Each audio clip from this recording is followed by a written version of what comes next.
development and software industry almost a decade, and even from 2001 to 2020, we are still using the Agile XP practices we integrate them with other methodologies like Scrum or Crystal or Lean.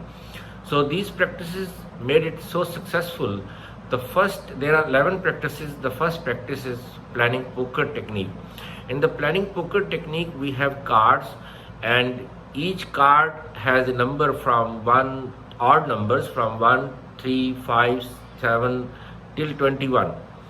And objective of planning poker technique to assign story point to each story. Story point is the amount of time to complete a story.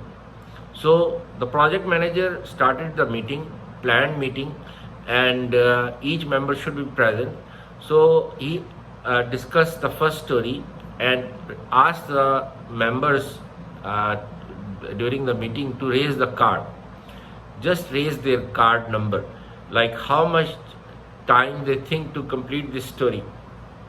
For example, programmer raised card number 7, architect raised card 9, database designer or configuration manager raised 11.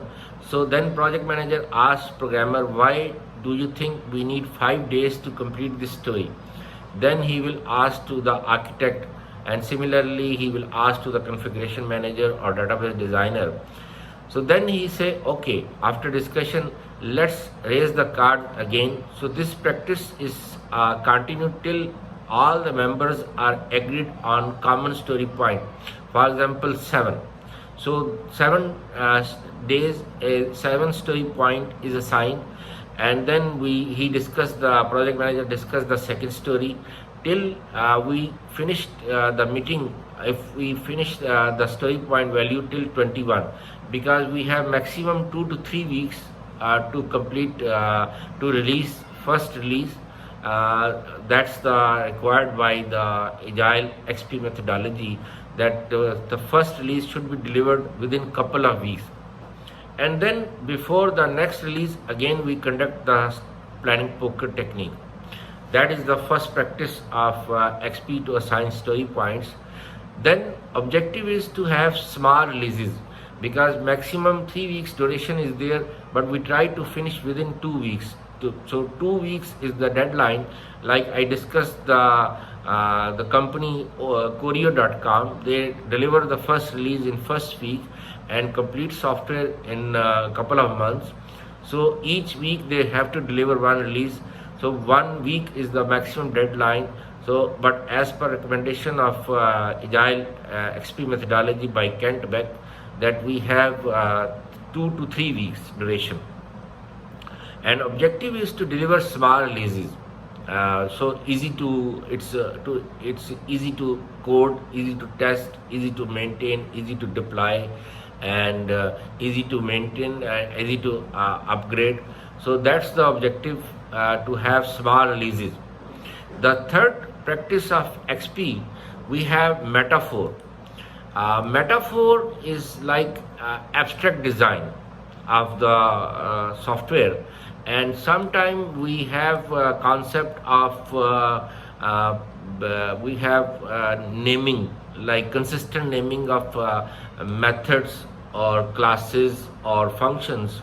So, or we have oral architecture, that what the system will do, or give everyone a logical and consistent story, help everyone to understand the basic feature of the system and their relationships, and quick and easy way to explain the system. So how an abstract design can be helpful for a software engineering team to develop and complete software. So to have established common vocabulary, common set of terminologies for the system to be developed. That is the objective of metaphor. The fourth practice is simple design. We have to follow the KISS principle of Agile manifesto. Keep it simple. Simple interface, so it doesn't take time to design. It doesn't take time to load and to save the resources of the computer or the server. So easy to easy to design, easy to approve by the customer, easy to validate, or easy to we have prototyping. So we have throwaway prototyping and we have evolutionary prototyping, so easy to evolve it. So that is the principle number 4. Then we have we also call agile software development as test driven development. We have to use automated testing tools. Like I mentioned in my previous video, we call agile software development as test driven development. We focus less on documentation, prefer working software over comprehensive documentation. So we spend less time on planning, analysis and design, and we spend more time on coding and testing, and we have to test with the actual test classes. So before code, we have to design our test classes first using the automated testing tools like we have NUnit, JUnit, PHP unit, Fitness, and then code coverage tools like NCover for .NET. So you have to use automated testing tools than the manual testing tool like we have test director is there. So we don't need to use the manual testing tool to save the time, cost and resources, and to keep agility in our software development. Then principle number 5 is refactoring. I already discussed refactoring. Improve we have 2 types of refactoring. We have design refactoring and we have code refactoring. Design refactoring improves the design without changing the code, and code refactoring improves the code without changing the design. So we have to, because we are doing at very fast rate, but we cannot compromise on quality. So for example, if we are fixing the code and we are not taking care about the design, we can use the re-engineering tools to improve our design. So we can improve our design later on once its code is functional, and it is non-functional requirement and functional requirement can be completed through the refactoring. Then the next practice of XP is pair programming. This is also unique practice. Pair programming means 2 programmers work on one machine. Pair programming has several pros and cons. That pairs should be mentally synchronized with each other. They should have same mental level. They have strong communication. They have strong coordination. And cons is there if there is a different level of people are sitting, different school of thoughts, and senior or junior person is there, then they will the junior will think that the senior is trying to dictate me, and or if junior refuse something, senior will feel insult, and the ego issue is there. So in some companies, pair programming is not successful practice, but majority of the companies get the benefit of the pair programming.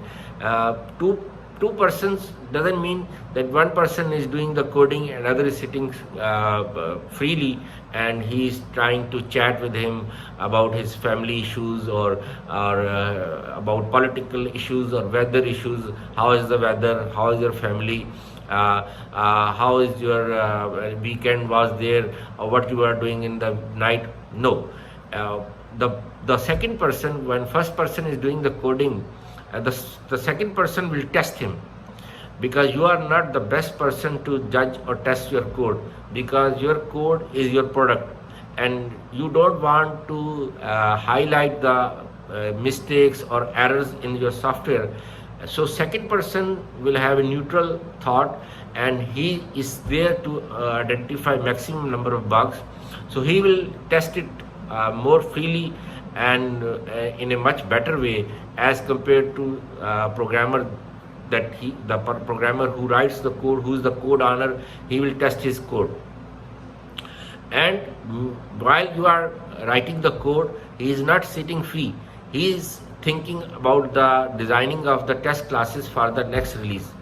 That is the objective of and if first person, the programmer, feels something like there is some error, or he struck up with some logical mistake, or logic, he is not able to solve the logic or design the logic, then he is there to guide him, because 1 plus 1 is not 2, it's like 11. So 2 persons are better than the 1 person to deal with the code. That is the reason pair programming practice was introduced in XP. And then you have code ownership. In the code ownership, according to one of the researchers in Agile software development, his name is Kapaswamy.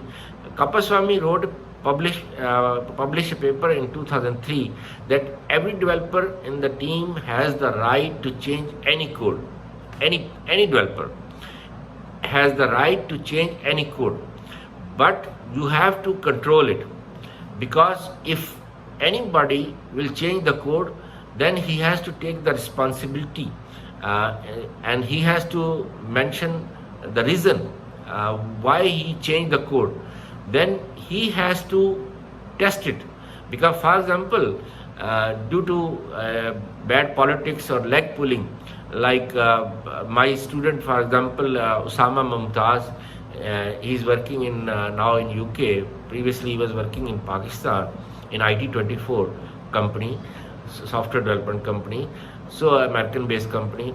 So if for example Usama fixed the code and integrated into the integration tool, like configuration management tool, like GitHub or Bitbucket, for example, or for example Microsoft Visual Source Safe or SVN by Apache subversioning system.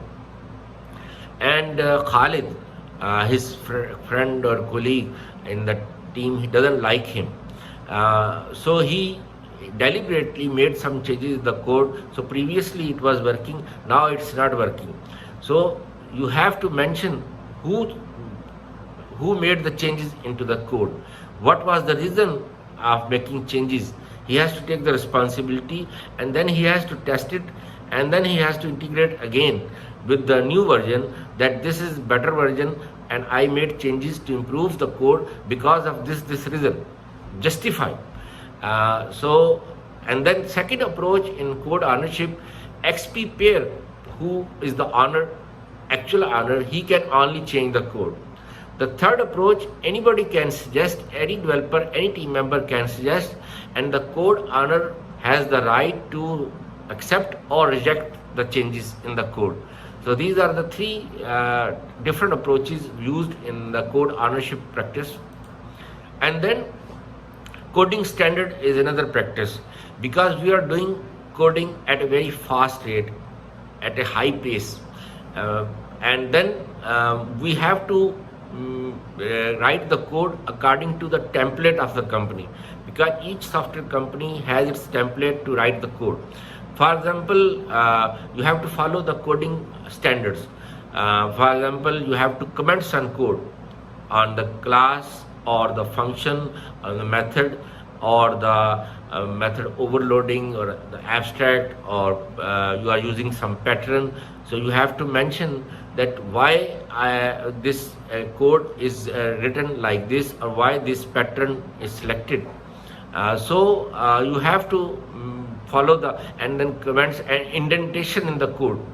For example, the class name and then the curly bracket is next, and then you have the data, and then you have the method. Each method has starting bracket and closing bracket, and then you have the indentation at the end. You close the class, you close the main and then the class. So you have to follow indentation in the code. So it's easy to read, because maybe because there is switching, continuous switching in software company.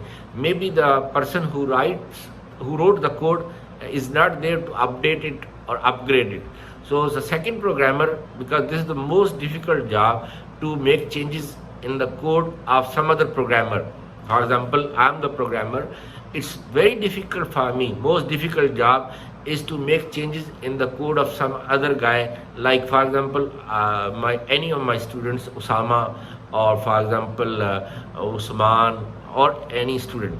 So you have to write the comments.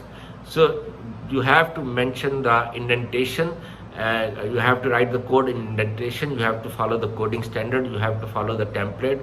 So the second programmer or the third programmer who is going to make changes in the code or fixing bugs in the code or update it, upgrade it, he can read it, he can easily make the change. So maintenance should be easy for that guy. Corrective, adaptive, perfective, or preventive. Then on-site customer is another important practice of XP, that customer must be present and you should have face-to-face meeting. This is very difficult, especially for the customer, because he hired some guy to do some specific job. He cannot dedicate that guy to the software company for 2 months or 3 months to be present there with the software team. So there is a solution introduced by the consultant like Mike Cohen or Esther Cockburn, that we have a term called product specialist. Product specialist has double role. The project manager is the product specialist, or system analyst is the product specialist. He is a member of team, as well as he is a representative of the customer. He will go to the customer side to collect the requirements, and then he will deal with the team, or maybe he will prioritize the stories, and then he is the guy to approve the stories, and then he is responsible to deploy at customer side. So if something goes wrong, or the functions are missing or not as per the customer requirements, needs, then customer can hold him from his throat, from his neck, that this is what I need, or this is what you understand from my requirements, when I provided you. So he has to be 200% sure what customer needs and what software team is developing, and it is according to the customer specs or not. So then he is there to deploy at customer side. So this is the solution of the on-site customer practice of XP. Then you have to follow the advantages and disadvantages of XP. So I cover almost 11 practices of XP, that we have planning poker technique, we have small releases, we have beta 4 practice of XP, we have simple design, we have coding standard, we have test driven development, we have refactoring, so on-site customer. These are the main practices of XP that made XP so unique, that it is extremely beneficial for software companies, and it is according to their requirements. Now I am going to cover the advantages of XP, because we are delivering first release in couple of weeks, and that means payment cycle will start early. So we can hire more resources, we can hire more team members. So in this way, early payment cycle is there. Another advantage is that there is maintenance, because you have to deliver software in couple of months, and customer definitely it will evolve. So there is maintenance contract, so you will update it, you will upgrade it. And there is another concept used for agile software development. It is called ASP, application service provider, not active server pages of internet or web programming language of Microsoft.